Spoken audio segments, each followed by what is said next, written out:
Bharat Ratna doctor Bhimrao Ambedkar को कोटि कोटि नमन। ये कार्यक्रम डॉक्टर भीमराव अंबेडकर के जीवन पर आधारित है, जहां भारत की जनता के प्रति उनके योगदानों को पूरी सजगता से चित्रित और रेखांकित करने का प्रयास है। कार्यक्रम में दिखाई गई घटनाएं लब्ध-प्रतिष्ठ पुस्तकों से ली गई हैं। इस कार्यक्रम के जरिए चैनल की ओर से एक विश्वसनीय, सजग और सकारात्मक प्रयास है कि डॉक्टर बाबा साहेब भीमराव अंबेडकर के जीवन की संघर्ष यात्रा एवं गौरव गाथा पूरे आदर के साथ घर घर पहुंचे और उनके योगदानों से सभी संपूर्णता में परिचित और आह्लादित हों।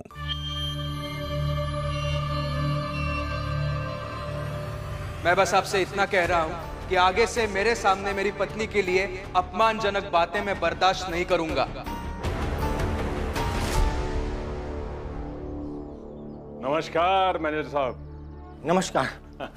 अरे बैठिए बैठिए बैठिए, खाना खाते समय उठना नहीं चाहिए। देखिए ना, मैं सोच ही रहा था कि कहीं देर ना हो जाए, और कितना सही समय पर पहुंचा हूं मैं। दरअसल आज महिपाल ने बहुत अच्छी सब्जी बनाई थी, सोचा आपके लिए भी लेता चलूं। लाओ रे, ये लीजिए, खाकर बताइए कैसी बनी है।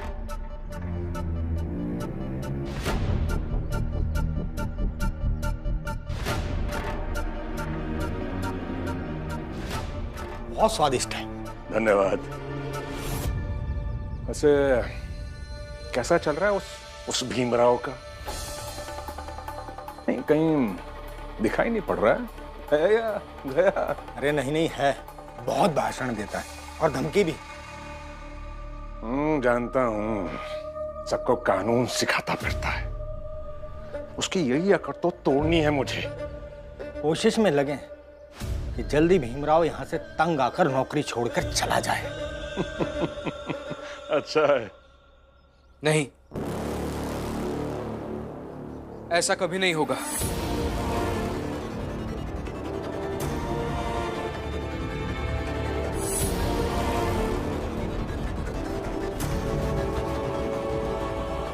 और मैनेजर साहब, ये बात आप इनसे पूछ लीजिए। ये और इनके बेटे ज्यादा अच्छे से बता पाएंगे कि भीमराव कभी भाग नहीं सकता, क्योंकि मेरे जीवन का उद्देश्य यही है कि मैं और मेरी जात का कोई भी व्यक्ति कभी भी भागे ना। हम लड़े, जूझे और लड़कर अपना हक पाए। बस बहुत सुन लिया तेरा भाषण। जूझे हैं, संघर्ष किए हैं।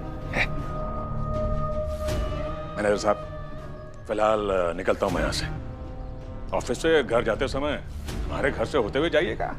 रात्रि का भोजन साथ में करेंगे। जी बिल्कुल। और इस भीमराव को यहां से कैसे भगाना है, उस पर भी चर्चा कर लेंगे। जी चलता हूं।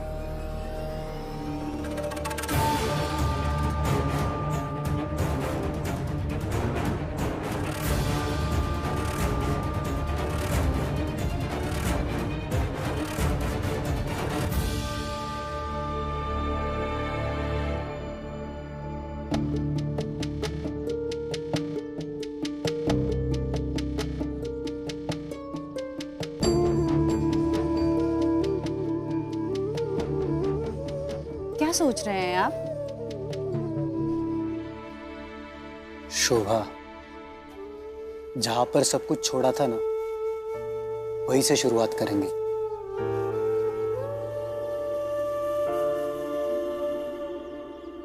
समझी नहीं मैं। चाली में खुद की एक खोली खरीदने के सपने से हम दूर हुए थे।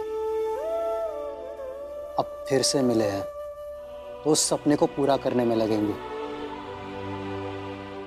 अपना घर होगा। आज नहीं छोड़ूंगा उन्हें। आज नहीं छोड़ूंगा उन्हें। बाबा चलो, आज नहीं छोड़ूंगा उन्हें। क्या हुआ दीपक? आज नहीं छोड़ूंगा उन्हें। दीपक बोल तो सही, क्या हुआ? आज मारूंगा उन्हें। क्या हुआ दीपक? आज मैं उन्हें मारूंगा। क्या हुआ? जब बाबा यहाँ नहीं थे तब सब मुझे ये कहकर चिढ़ाते थे कि तुम्हारा बाप भाग गया। अब जब बाबा यहाँ आ गए तब सब मुझे ये कहकर चिढ़ा रहे कि तुम्हारा बाप अब कब भागेगा। छोड़ूंगा नहीं उन्हें, नहीं छोड़ूंगा उन्हें। दीपक तू कहीं जाएगा? आई, मैं जाऊंगा।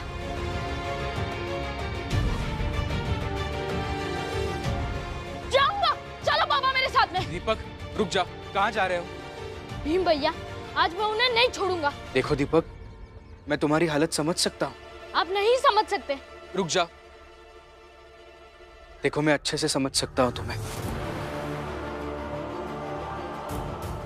क्योंकि तुम और मैं एक ही जगह खड़े हैं। हम दोनों वाहियात सवालों से परेशान हैं, दुखी हैं। ये समझ लो कि तुम किशोर भीमराव हो और मैं बड़ा दीपक। बाहर के लोग हम दोनों को चैन से जीने नहीं दे रहे हैं। हम दोनों भी शिकार हैं बाहरी लोगों के उस सोच की, जिन्हें लगता है कि हमें खुश रहने का अधिकार ही नहीं है।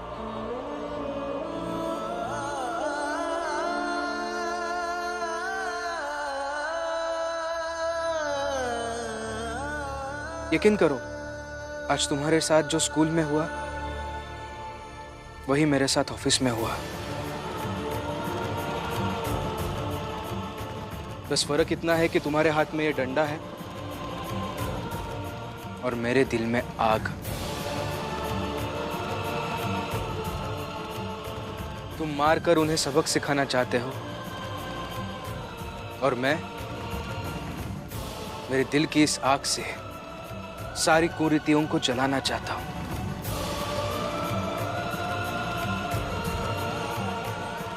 तुम दो चार लोगों को घायल करके अपना मन हल्का करना चाहते हो और मैं अपने अपमान को मन में जिंदा रखना चाहता हूं, ताकि आगे जाकर मैं सिर्फ किसी व्यक्ति को नहीं, पूरी परंपरा को बदल सकूं।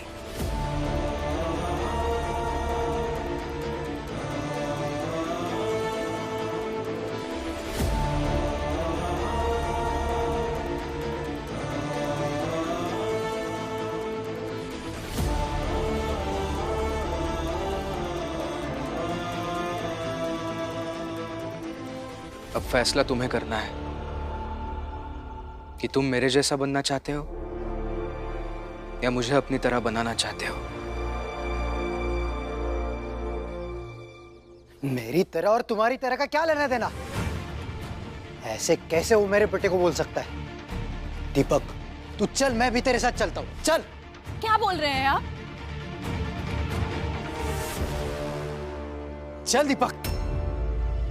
माफ कर दो भीम भैया, मैं तो हमेशा से आपके जैसा बनना चाहता हूँ।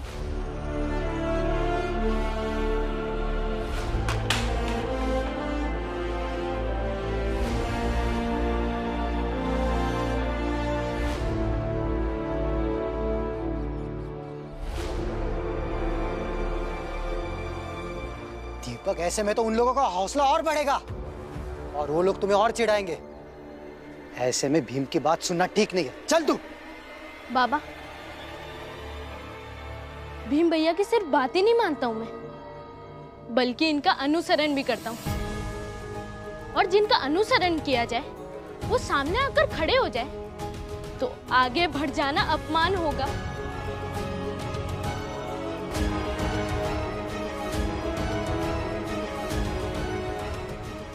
देखो, वो लोग जो करते हैं वो उनका काम ही है। उनका काम यही है कि तुम्हें परेशान करते रहें ताकि तुम्हारे विकास की गति कम हो जाए। लेकिन हमारा काम यह है कि हम हमेशा अपने ऊपर काम करते रहें। तो उन्हें उनका काम करने दो, हम हमारा काम करते रहेंगे। अरे भीमराव, इससे तो आदमी कमजोर बन जाएगा और तुम दीपक को कमजोर बना रहे हो। हाँ, तो भीमराव और करता ही क्या है? अरे ये लोगों को कमजोर बना के रखेगा, तभी ना ये भाषण देगा और वो सब सुनेंगे। हितेश काका, जब सूरज की किरणों से गर्मी लगती है तब आपके डंडा उठाकर उसे मारने जाते हैं या उस पर कुछ उपाय करते हैं? जिस चीज से उलझकर कुछ नहीं होगा ना, उससे नहीं उलझना चाहिए। सही कहा रामाताई, आगे से ध्यान रखूंगा। अब जाओ, अच्छे से परीक्षा की तैयारी करो। परीक्षा में अच्छे अंक लाओगे तो सब कुछ अपने आप सही हो जाएगा। ठीक है भीम भैया।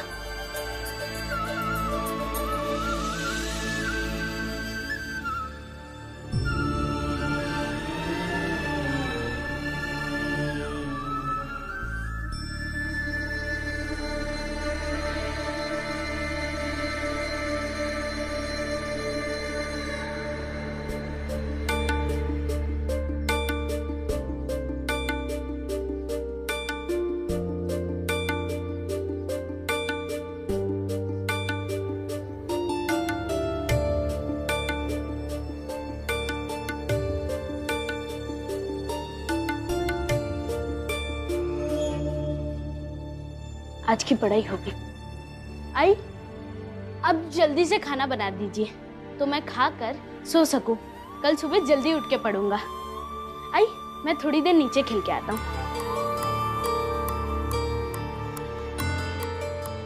आता हूँ बाबा।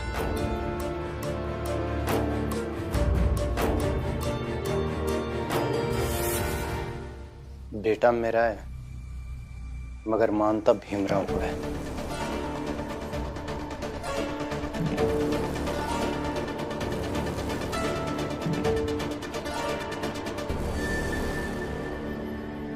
कई बार मुझे भी ऐसा ही लगता था, मगर आप इतना ज्यादा मत सोचिए, क्योंकि बेटा जब अच्छे संस्कार और जीवन की पद्धति का अनुसरण करे तो उससे अच्छी बात और क्या हो सकती है। और आप यकीन मानिए, अब तक जितने भी लोगों को मैंने देखा है ना, उन सब लोगों में से सबसे अच्छा सोच, सबसे अच्छे विचार, सबसे अच्छा संस्कार है भीम का।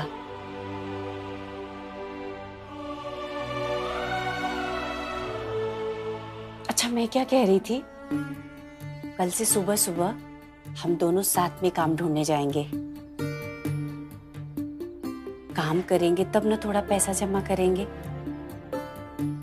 ताकि परीक्षा के बाद दीपक जब ऊंची कक्षा में जाएगा पढ़ने तो उसकी पढ़ाई के लिए थोड़ा पैसा जमा करें। लेकिन काम ढूंढना ही क्यों, कुछ धंधा करते हैं, कुछ पैसे है मेरे पास, वो धंधे में लगाते हैं। और कल को दीपक की शादी वादी होगी तो लड़की वाले देखेंगे कि सब मिलके धंधा करते हैं तो ज्यादा विश्वास करेंगे, ना कि सुबह शाम लड़के के माँ बाप काम के लिए यहाँ वहाँ भटकते रहेंगे तो कौन शादी करेगा। आप हमेशा दीपक की शादी पर ही क्यों अटक जाते हैं?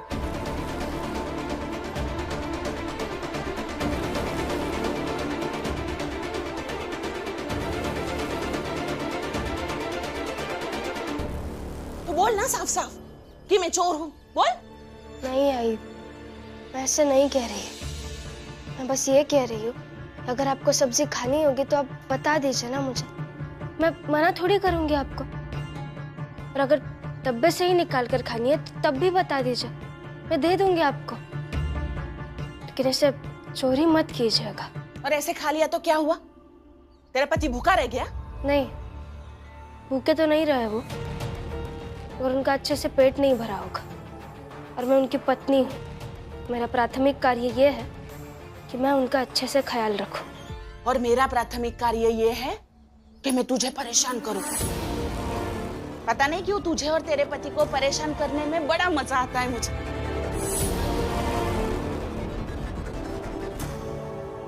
देख क्या रही है ऐसे? हाँ, सजा देगी मुझे? हाँ? गला दबाएगी मेरा? तो दबा ना, दबा दबा दबा दबा दबा, गला दबा मेरा, दबा दबा। भीमराव अम्बेडकर की पत्नी हूँ मैं, अपराध और भूल में भेद समझती हूँ और न्याय के नियम भी जानती हूँ। सब्जी खाना कोई अपराध नहीं है कि मैं आपको सजा दूँ। नहीं है ना अपराध? नहीं है ना? तो देख क्या रही है इसे? चल जा। ये देख रही हूँ कि अब मेरे पति से कितनी नफरत करती है।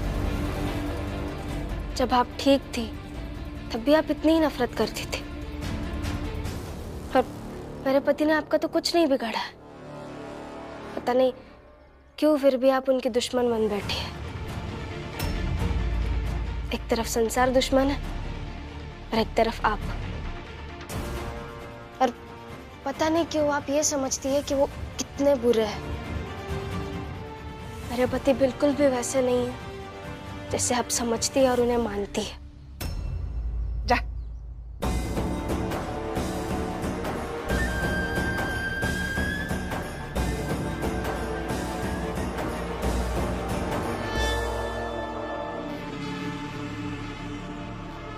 यही तो चाहती थी मैं कि भीम के दो ही दुश्मन हो, एक तो सारी दुनिया और दूसरी दुश्मन इस घर के अंदर जीजाबाई। और रमा ने तो इस बात का स्वीकार भी कर लिया।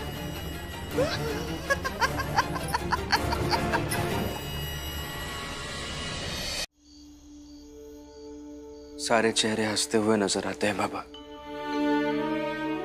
और हंसी वैसी जो चिढ़ाती हो, छोटी जात के होने का बोध कराती हो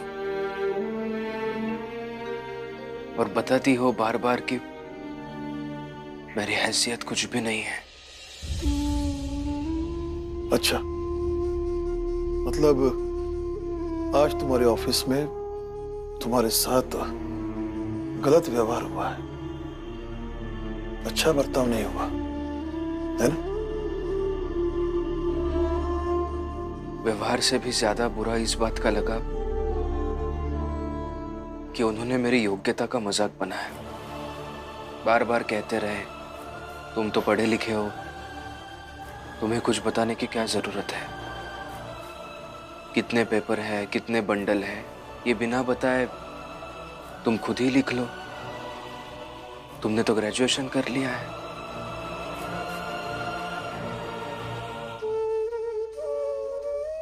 भीम बेटा, वैसे तो तुम खुद ही समझदार हो। जो बात बाहर तुमने दीपक को समझाई है, वही बात तुम खुद भी समझ सकते हो। लेकिन फिर भी मैं तुम्हें एक कहानी सुनाता हूं। एक बार मैं ज्योतिबा फुले से मिलने गया था, और ऐसे ही तुम्हारी तरह मैंने अपना दुख सुनाया कि पिछले कुछ दिनों से मैं जहां काम कर रहा हूं, सब लोग मेरा मजाक उड़ाते हैं और मुझे नीचा दिखाने की हमेशा कोशिश करते रहते हैं। ये सब सुनकर महात्मा फुले ने मुझे सिर्फ एक सवाल पूछा। रामजी सकपाल, ये बताओ, ये कब से हो रहा है? तो मैंने सोचा और पता चला कि ये मेरे साथ तब से ज्यादा हो रहा है जब हमारे फौजी कैंप में निशाना लगाने की प्रतियोगिता थी, और वो प्रतियोगिता मैं जीत गया था। इस पर ज्योतिबा फुले ने मुझे तुरंत समझाया। जब तुम्हारा व्यक्तित्व बड़ा होने लगे, तुम्हारी काबिलियत दूसरों की अपेक्षा से ज्यादा बढ़ने लगे, तो दो ही चीजें होती है, या तो सामने वाला तुम्हें प्रोत्साहित करता है, या फिर तुम उसकी आंखों में चुभने लगते हो। जाहिर सी बात है कि वो लोग तुम्हें प्रोत्साहित नहीं करेंगे क्योंकि तुम उनकी आंखों में चुभने लगे हो,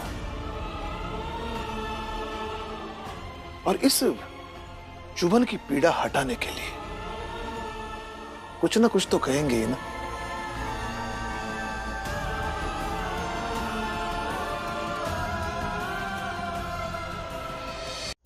जब तुम्हारा व्यक्तित्व बड़ा होने लगे, तुम्हारी काबिलियत दूसरों की अपेक्षा से ज्यादा होने लगे, तब दो ही चीजें होती हैं, या तो सामने वाला तुम्हें प्रोत्साहित करेगा, या फिर तुम उनकी आंखों में चुभने लगोगे। तो जाहिर है कि वो लोग तो तुम्हें प्रोत्साहित नहीं करेंगे, तुम उनकी आंखों में चुभोगे, और उस चुभन की पीड़ा को हटाने के लिए वो लोग कुछ ना कुछ तो कहेंगे। व्यक्तिगत आक्षेप तभी लगाए जाते हैं जब सिद्धांतों की लड़ाई लोग हारने लगते हैं। जब दोबारा कोई ऐसा कुछ कहे तो ये समझ के उसे माफ कर देना कि वो अपनी लड़ाई हार रहा है। कुल मिला के अपना दिल पत्थर का बना लो, ताकि लोगों की कुंठाएं, उनके आक्षेप, उनके तिरस्कार सब टकरा के लौट जाए। वो अपनी लड़ाई हार रहे हैं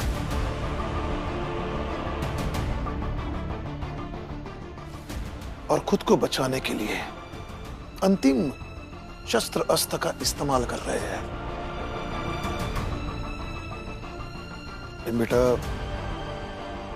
माफ कर देना उन्हें। मैं सिर्फ एक ही बात कहना चाहूंगा कि अब तुम्हारा दिल पत्थर का बना लो, ताकि लोगों की कुंठाएं, उनका तिरस्कार, उनका आक्षेप सब टकरा कर लौट जाए।